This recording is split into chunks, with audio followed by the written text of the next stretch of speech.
আজি ৰাতিপুৱা বৰপথাৰ আৰক্ষীয়ে জব্দ কৰিছে 17 লাখ টকাৰ সুৰা NL01AC 4665 নম্বৰ এখন ট্ৰাকৰ পৰা খাকৰাজান নাকা চেকিঙত জব্দ কৰিছে সুৰাখিনিৰ সৈতে আৰক্ষীয়ে আসিফুল ৰায় নামৰ এজন ব্যক্তিক আটক কৰিছে।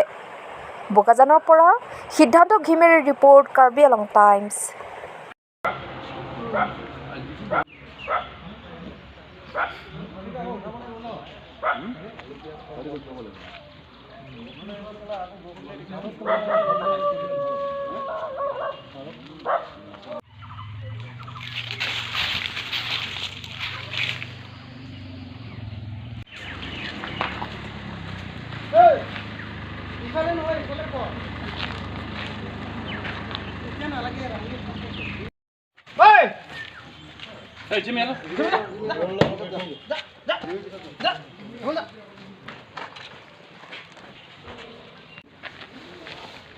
উঠিলো নি উঠি গলো না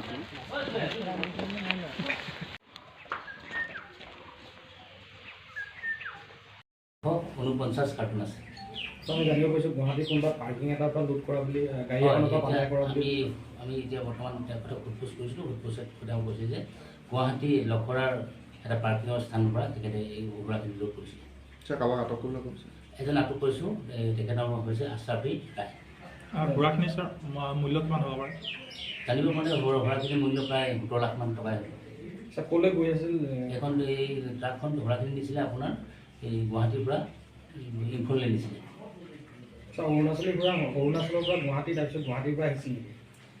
সেইটো এতিয়া আমি সোধপোছ কৰি আছোঁ। সোধপোছৰ অন্তত গম পোৱা যাব যে তেওঁলোকে ক'ৰ পৰা সুৰাখিনি আচলতে আনিছিলে, আনি পেলাই গুৱাহাটীত ষ্টপ কৰিছিলে, গুৱাহাটী পৰা এলাইছে। সেইটো আমি সোধপোছৰ অন্তত আপোনাক ক'ব পাৰিম।